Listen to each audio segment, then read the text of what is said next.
അപ്പോൾ ഒരു സ്ത്രീ ഒരു കൊച്ചിൻ്റെ അടുത്ത് ഒരു കൊച്ചു ചെറുക്കൻ്റെ അടുത്ത് CD ഉണ്ടോ എന്ന് ചോദിരുമോനെ, CD ഉണ്ടോ എന്ന് ചോദിരുമോനെ എന്ന് പറഞ്ഞു. അപ്പം കൊച്ചങ്ങനെ അത് റിപ്പീറ്റ് ചെയ്യുന്നു. അപ്പോൾ ഹലോ ഹലോ എന്ന് മോൻ സൗണ്ട് കേട്ടു. അപ്പോൾ മോൻ്റെ സൗണ്ട് പുള്ളിയുടെ സൗണ്ട് ഏകദേശം ഒരേപോലെ. അപ്പോൾ എൻ്റെ അടുത്ത് കൊണ്ടുവന്നു, വിളക്ക് കത്തിക്കുന്നിടത്ത് എൻ്റെ അടുത്ത് കൊണ്ടുവന്നിട്ട് അമ്മ അതാ ആരോ ഫോൺ ചെയ്യുന്നു, CD ഉണ്ടോ എന്ന് ചോദിക്കുന്നു പറഞ്ഞു. അപ്പോൾ ഞാൻ ഫോൺ എടുത്ത ഉടനെ തന്നെ ഹലോ ഹലോ എന്ന് എൻ്റെ സൗണ്ട് കേട്ട ഉടനെ അത് കട്ടാക്കിയിട്ട് ഞാൻ ആ നമ്പർ ചെക്ക് ചെയ്തു. അപ്പോൾ അവിടെ അടുത്തൊരു മലയാളി പെണ്ണുണ്ട്. അതെന്ന് പറഞ്ഞാൽ ഒരു കുറേ കേസിലൊക്കെ പെട്ടിട്ടുണ്ട്. ഇത് റൂമിൽ നിന്നൊക്കെ പിടിച്ച് ഭയങ്കര അയലുകാരും കയറ്റത്തില്ല. ഒരു മലയാളി സ്ത്രീ ഉണ്ട് അവിടെ. എന്നുവെച്ചാൽ പലരും അവിടെ വരുന്നതും പോകുന്നതൊക്കെ. പക്ഷേ എനിക്ക് ഈ സ്ത്രീയെക്കുറിച്ച് എനിക്കറിയത്തില്ല. എൻ്റെ അടുത്ത് ഒരിക്കലും തയ്ക്കാനും വന്നിട്ട് ഞങ്ങളത് കണ്ട് സംസാരിച്ചിട്ട് പോലുമില്ല. അങ്ങനെയുള്ള ഞങ്ങളുടെ ലൈൻ വിട്ടിട്ട് അതിൻ്റെ അടുത്ത ലൈന്. അതിന് മുന്നേ ഒരു പ്രാവശ്യം ഞാൻ ചെന്നപ്പം ഒരു കുട വീട്ടിലിരുന്ന്, അത് മഴയായിരുന്നു. കുട എന്തെന്ന് ചോദിച്ചപ്പം പറഞ്ഞ് അത് ഒരാൾ കൊണ്ടുപോയി. ഞാൻ ചോദിച്ചാൽ ആരാ കൊണ്ടുപോയത്? അത് ഇന്നടത്തുനിന്ന് ആ പെണ്ണ് ഇതിലെ കൂടെ മഴ നനഞ്ഞുകൊണ്ട് പോയി. അപ്പം ഞാൻ വിളിച്ച് ആ കുട ആ പെണ്ണിന് കൊടുത്തതെന്ന്. ഞാൻ പറഞ്ഞു കുട എന്നിട്ട് തിരിച്ചു കൊണ്ടുവന്നില്ലയോ? ഇല്ല, അത് അവരുടെ വീട്ടിൽ ഇച്ചിരി കഷ്ടമുണ്ട്, അതുകൊണ്ട് കുട പിന്നീട് എന്തെങ്കിലും തരാൻ ചേട്ടാ എന്ന് പറഞ്ഞെന്ന് പറഞ്ഞു. അപ്പം പിന്നീട് പുള്ളി അങ്ങ് പുറകിലത്തെ സീറ്റിലായിരുന്നു. കുറേ നേരം കഴിഞ്ഞിട്ട് കാണാം പുള്ളിയും കൂടെ എഴുന്നേറ്റ് ഇനി ഫ്രണ്ടിൽ വന്നു. മോള് നടുക്ക്, അപ്പുറത്ത് സ്ത്രീ ഇപ്പുറത്തെ സ്ത്രീ.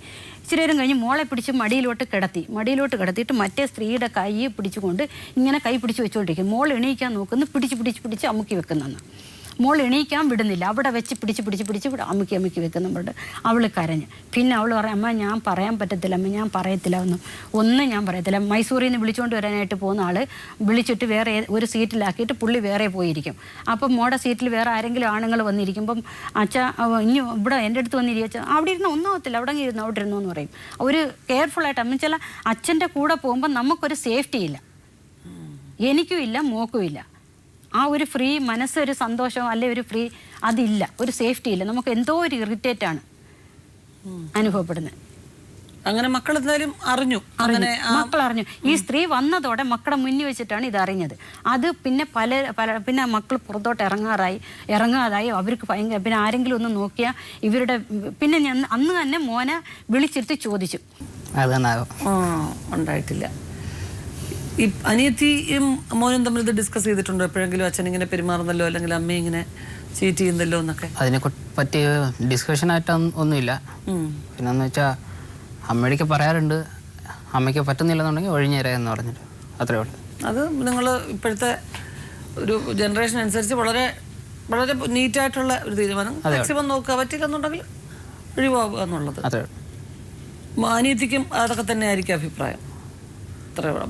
അച്ഛൻ നിങ്ങളോട് വളരെ സ്നേഹമായിട്ടല്ലേ പെരുമാറുന്നത്? കാണിപ്പാണ്. അതെ. മോനോടൊപ്പം അച്ഛൻ താമസിക്കുന്ന സ്ഥലത്ത് ഷിമോഗയിലെ ആ പരിസരത്തും ഒക്കെയുള്ള ആൾക്കാർക്കൊക്കെ ഏകദേശമൊക്കെ ഇത്രയും വർഷമായിട്ട് അദ്ദേഹത്തെ കുറിച്ച് അറിഞ്ഞു കാണുമല്ലോ. എന്തെങ്കിലുമൊക്കെ അഭിപ്രായങ്ങൾ നിങ്ങളോട് പറയാറുണ്ടോ? എന്ന് വെച്ചാൽ ആരും ഇല്ലാത്തപ്പോൾ ഉള്ള രീതിയിലുള്ള പെരുമാറ്റം വല്ലവരും വരുമ്പം അപ്പം ഇച്ചിരി സ്നേഹം കൂടുതലാണ്.